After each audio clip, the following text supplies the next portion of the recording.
Welcome to the new season of Heartland Highways. We're happy to tell you that this is our 10th year of bringing you stories of people and places right here in the Heartland. And this season we've got a great lineup of new adventures in store. In this episode we want to give you a snapshot of what's coming up, and to get things started, let's look at some of our destinations. Now, you wouldn't expect to find a museum dedicated to ship and sea history smack dab in the middle of the prairie, but that's exactly what we discovered in Sedoris, Illinois.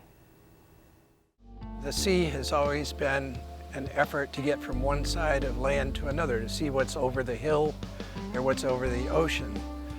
So you can explore as shipbuilding moves from the early days up until recent ones. You can explore not only history, who's in power, what kind of trade there is, but also the techniques of construction, from the adze to cut down the forests and form the keels of ships, to the development of underwater welding, recently used on the oil rigs. So when you're looking at the entire history of the world, the exploration of the world and the universe also continues. I've often thought that the next addition to the museum might be spaceships, because obviously in our imagery, exploring is part of our history. In the capital city of Springfield, Illinois is another unique museum that is dedicated to an important part of American history. But it's something that we don't often think of, and that's surveying. After all, Washington, Jefferson, and Lincoln weren't just U.S. presidents, they were also surveyors. Land surveyors are the ones that develop the United States of America. But land surveying is still very important today. If you own land, you need to know where that land is and how you can use it. So that was the other goal, is to show how land surveyors developed America, why land surveying is important, and why it's needed today. The National Museum of Surveying is the only museum of its type in the U.S. About 20 years ago, a group of Michigan land surveyors put together a museum in Lansing. When they wanted to make it into a national museum, they started looking for a new location. And of course, being here from Springfield and all the Lincoln sites, and knowing that Abraham Lincoln had been a surveyor, I put a offer in. I said, let me try to put a proposal together and see if we can bring it to Springfield. In 2008, the museum found an ideal location just across the street from the old state capitol, and by the fall of 2010, the museum officially opened their doors. Through interactive displays and historical artifacts, the museum preserves the legacy of surveying and its role in the development of America. Now, when we were in Springfield, we also spent some time at a botanical garden. This 20-acre garden sits within historic Washington Park, a place that has been a part of the community since 1902.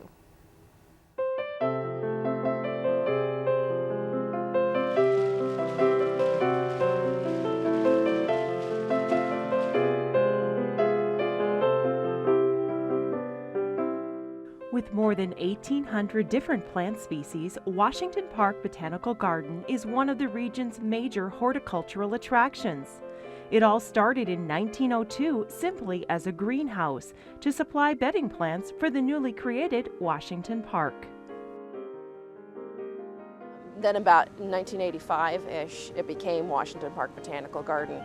In the early 70s, our large conservatory and our greenhouses were built to replace that little greenhouse that was used for outside floral shows.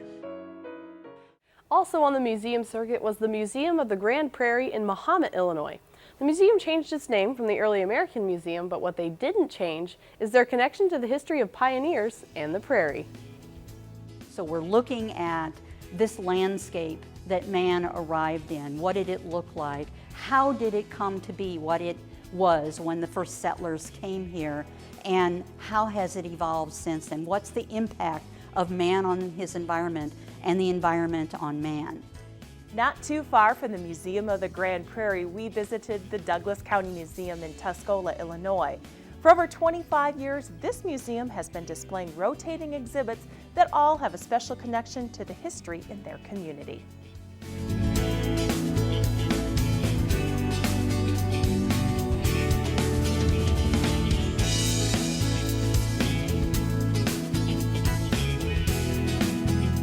Moving Starting off the museum track but continuing with destinations, we visited the Lake Shelbyville, Illinois Visitor Center. This building is a new construction project by the Army Corps of Engineers and replaces a much smaller facility.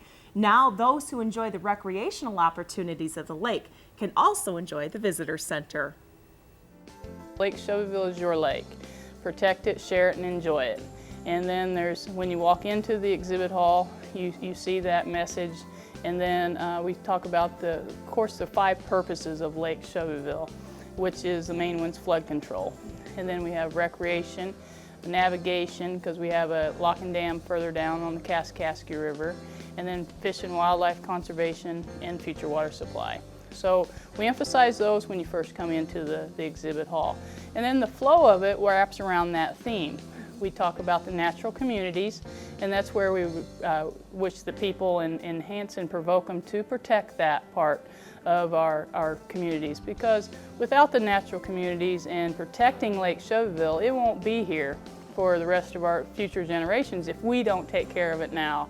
And I know myself and many others, there's 3.5 million visitors that come here every year that enjoy this lake and want to further, other people to enjoy it too. While we were at the lake, we asked about the dam that helped create the lake. What we got was enough information to bring you a whole other story about it and its importance to flood control along its immediate waterway system. It's a 5-gate system. There is 3 Tainer gates, which is the larger gates, and the 2 smaller gates are what we call sluice gates. And those are what we use 90% of the time. We have a minimum release of 75 cubic feet per second, and our maximum release is just over 33,000 cubic feet per second. Our final destination may seem a bit strange for Heartland Highways, but it fits into the unique category, and it's a place you can tour for yourself. We headed just across the campus of Eastern Illinois University for a tour of the Renewable Energy Center. Opened in 2011, this green energy plant burns wood chips as its main source of fuel. To get the full story, EIU's president leads the way. And you can see that these are chips of wood. These are hardwoods. We get them from an aggregator, a company that pulls together these chips and then transports them here. The source is from the lumber industry. When they cut down a hardwood and they're going to use it for veneer and other kinds of products, the top of the tree isn't of much use. So instead of just leaving them lying there in the forest and decomposing, they can be chipped and then shipped, and then we can gasify them here. When we gasify these wood chips, they're in a very low oxygen environment, and because of the chemistry and everything that I don't understand, I'm just a math teacher, okay? It forces this gas, this very clean burning gas out of that, and then that's what actually creates the flame and boils the water and creates the steam. And then what's left over is a real fluffy kind of ash, which has a high nutrient value, which can then be used to go back into the soil as fertilizer. This season, we will introduce you to several talented artists, including one man who sees fallen trees not as firewood, but instead he makes them into bowls, platters, vases, or pens. The woods I work with are mostly free wood. I get most of my wood at the Landscape Recycle Center in Urbana. It's a Champaign County Landscape Recycle Center. I get a lot of wood when I hear a chainsaw running, and I go down and see what's being cut down and take them back a bowl and an ink pen in 6 months or so, and they'll call you again when they have some wood they're cutting down. So. It's hard to believe that an ordinary piece of wood can be shaped and sanded into a piece of art, but in the hands of a skilled wood turner like Jerry Rhodes, anything is possible. A carpenter by trade, Jerry is no stranger to working with wood and got into wood turning as a way to wind down after a long day. On a farm site near Paris, Illinois, Randy and Joy Turner are fulfilling their dream of operating a glassblowing studio, something they've been working towards for more than 20 years. She and I built this shop by ourselves. We joked that if we couldn't make money blowing glass, maybe we could write a book, how to build a pole barn with just you and your wife. But the way I did it is I went to various manufacturers of all the pole barns that you can find, all over the place. Arthur, there's one in Charleston, or a couple in Charleston, and looked at how they did things and said, yeah, that's a good idea, or no, that's a problem. That's going to break after a while. And kind of combined what I thought were the best of all their ideas and how they did it, and built this. So there were no plans for this. Randy is the primary glass blower, and Joy handles sales, marketing, and is assistant to Randy when he's working on complex pieces. Like the Turners, Delilah Davis of Charleston, Illinois also uses glass as her artistic medium for making paperweights, jewelry, and highly collectible studio buttons. To make a paperweight, to make a marble, that's something you can carry around in your hand. In 2 hours, usually, it's done. Even marbles in an hour. You have a piece of artwork that you carry around in your hand. It's instant gratification at its best. Speaking of jewelry and highly collectible items, this next artist creates both.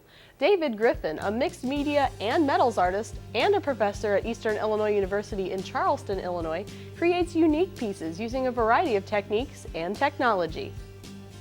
The pendant is here, and this whole part is the tree that it has to be attached to while it's cutting. This will all get cut away, and this pendant area here is the piece of jewelry that then is going to be the finished piece. We found art in many forms this season, everything from sculptures to performance arts and more. We'll first take you to downtown Effingham, Illinois, where the city is creating a new perspective on art thanks to a unique city tour that they've put together. Currently there are 31 sculptures on the walking tour, and then off the tour area businesses we also have about 10 other pieces. So there's about 40 pieces in our community. It starts at City Hall, which is located at Jefferson and 3rd Street here in Effingham across from the historic courthouse. We start out with the Flame of Hope. We actually provide these culture guides that give you a map and tell you about the pieces. They'll wind you in and out of our downtown area, and you'll see a lot of great pieces both from local artists but also from artists throughout the region. In the small, art-friendly community of Sullivan, Illinois, a different kind of art destination caught our eye. When John McDevitt started looking for an art studio space for his business, Yellow Dog Studio, it wasn't long before he found a home in the second story of a working factory. John decided to open shop there, and it wasn't long before other artists were visiting and falling in love with the space too. Thus began the appropriately named Factory Art Studios. I usually call this place the Hive. When everybody's here, it just buzzes. Everyone's working, everyone's talking, and it's really a creative and conducive environment to work at. We have quite a few kinds of arts right now. We have woodworking, scroll art, metalwork, vintage fabrics, ceramics, painting, sketching, muralists, folk art, jewelry. A great bunch of people too. And the whole thing is they're all just not from one Sullivan. They're from the area. We have somebody from Monticello down here. We have people from Arthur. We have people from Bethany, Lovington, Mattoon, Illinois, and that's the whole thing. But John and I will, I'll go out these different festivals and stuff, and I'll see something, and I'll bring it back and present it to John about, what do you think about this person, and what they do, and he does the same thing. And some of them, as soon as we saw it, we decided, yeah, we got to have them in here because they would go good in here. So. This next story is a different kind of art. That's right. We spent a few days with Pendulum Aerial Arts, a Portland-based group that combines dance and aerial acrobatics with gymnastics to come up with a whole new kind of arts experience called high art.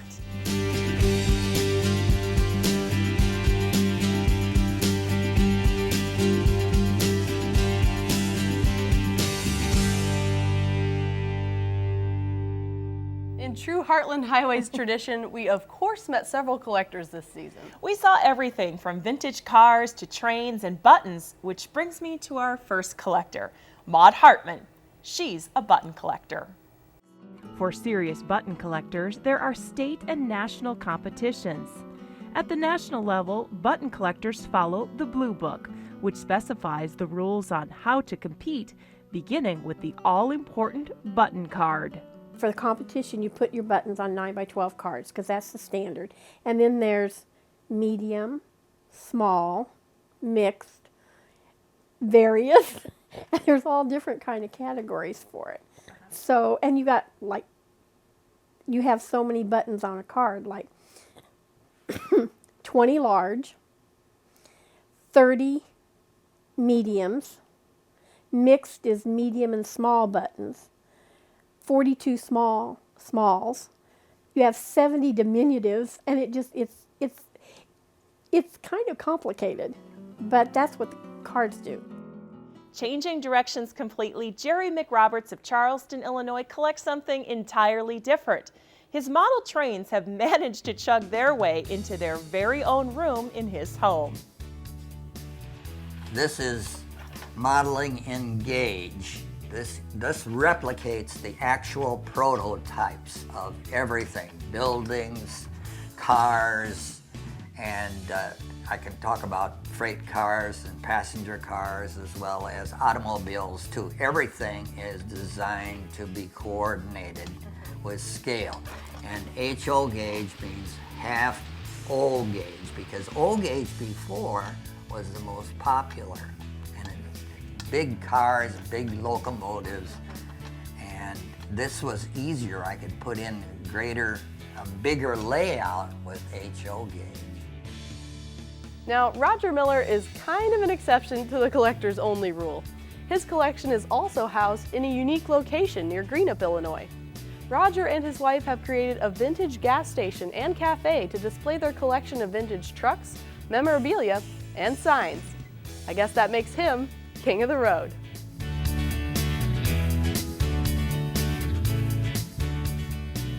This next group of people aren't necessarily collectors, but they all have something unique going on. Bob Holmes, for instance, is building the largest privately owned telescope in the world, not to mention doing important research with it and others on his property in Coles County, Illinois.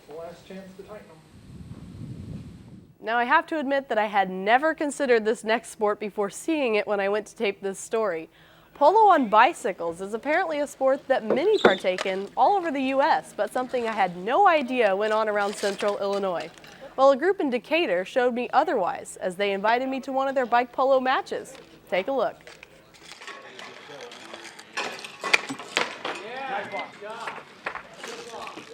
One of the great things about Heartland Highways is getting to discover all sorts of new things and get to meet new people along the way. And that's exactly what we did when we met up with a group of archaeologists in Crawford County, Illinois. Not only are they unearthing local history, they're all doing it simply because it's what they love. That's right, this group is made up completely of volunteers. Casting fear aside, we became a part of this next story. That's right. Beekeeping is quite a hobby that's making a comeback thanks to the concern about the declining number of bees that help pollinate our plants. We went to a honeybee farm to meet up with the Central Illinois Beekeepers Association and find out what the buzz was on this interesting hobby. Now, Kate here ended up tending bees while we were there, and despite her fear, she didn't get stung.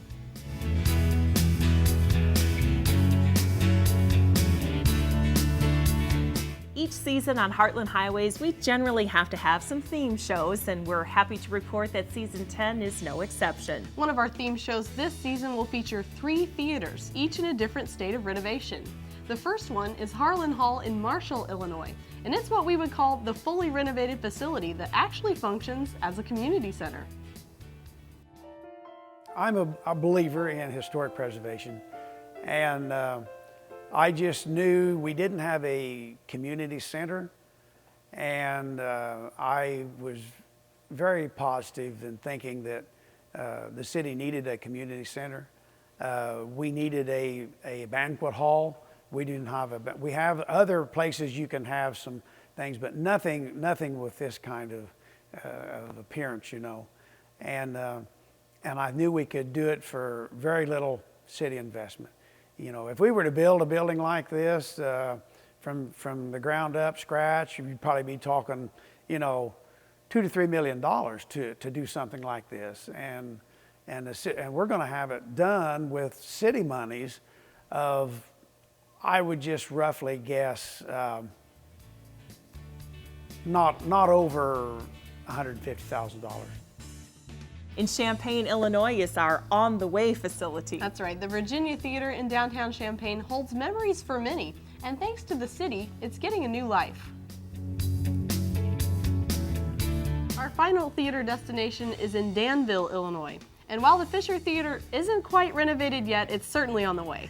Although the restoration has been in progress for many years, the community is still behind it, and organizers are confident that she will shine again. I think people are still excited about it. You know, they're excited to come into the theater. Anytime we hold an event, we have a good turnout simply because people are excited to come in here and to see what the theater is like. Either they have a memory of being in the theater when they were younger, or they've never been in here and they've always wanted to come in. The Vermilion Heritage Foundation hopes to restore the auditorium and eventually use the upstairs office spaces as art galleries and maybe even a classroom, creating an all-encompassing community arts center. The end goal is to bring back the charm and functionality that so many have fond memories of. Another theme show in Season 10 will feature aviation, and our first story is about the Civil Air Patrol. We made our way to the Coles County, Illinois Airport between Mattoon and Charleston, where we spent some time with the Civil Air Patrol's Johnson Flight Academy. This encampment promotes aviation to young people by teaching them to fly gliders, balloons, and powered aircraft.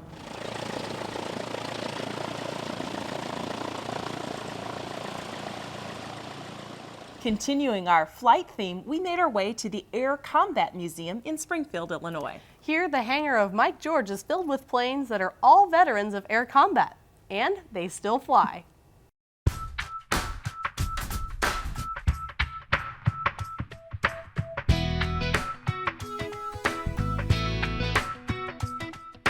Whether you're a fan of fighter planes, military equipment, or just good stories, there's something for everyone at the Air Combat Museum in Springfield. Well, the star of the museum is the P-51 Mustang. That was built in 1944, and it is an actual combat veteran. It served in Europe towards the end of the war.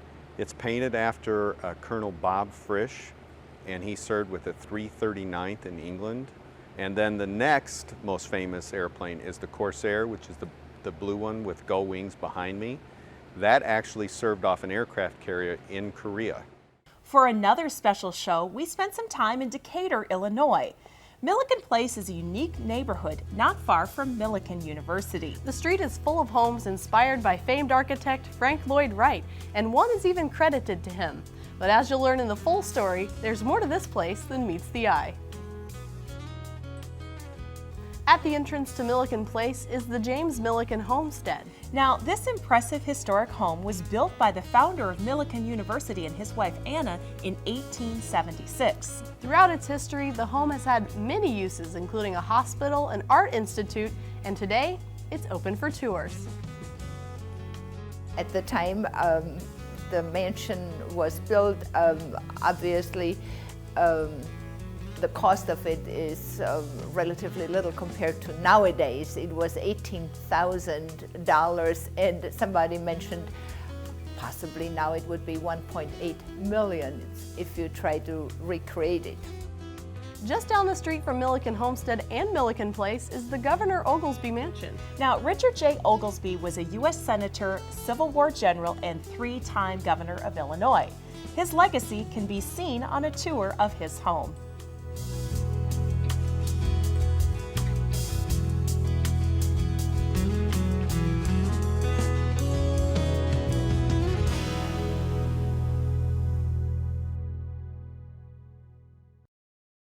Well, that pretty much covers everything you'll see in Season 10. We hope you've enjoyed a little look at what's to come. Make sure to tune in every week to get the full story on all of the people and places you've seen here today. Thanks for watching, and we'll see you out there on the Heartland Highways, where every mile is an adventure. One of the great things about Heartland Highways is I don't know what one of the great things is. I can't even name one. It's a place. Can't believe I just did it. Okay, like if you do again, don't step on each other's lines so much. But we like that. We like it. I like stepping on her I lines. like I want you to. Can I do air quotes? No. Can I just say unique? 3, 2, 1.